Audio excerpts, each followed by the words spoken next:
上主這在眾聖者所召喚的人物，舉手於上主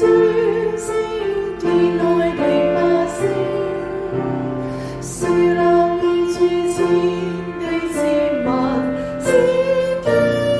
督的教會。上主聽了，應許世上的世人為自問，上主永為萬事之主。正是上帝赦免重生的恩物，人見聖神恩典的百姓，後人於聖神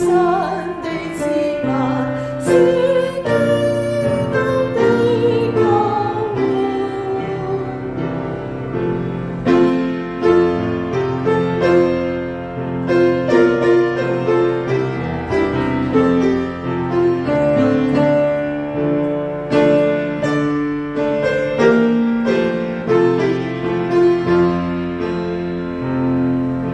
上主聽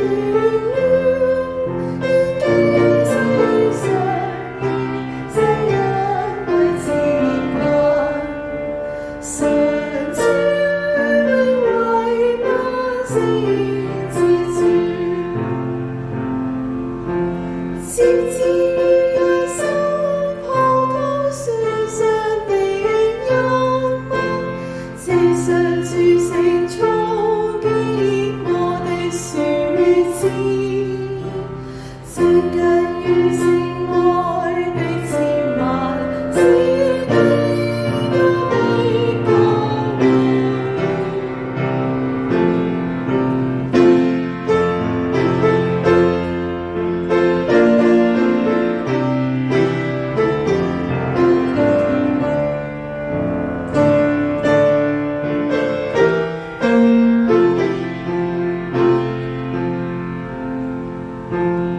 是上百種的上主所堅定的恩物，蒙主召稱喜愛透明的百姓，被滿作蒙造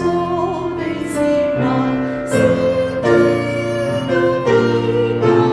會。上主聽了，應許世上的世人為自問，上主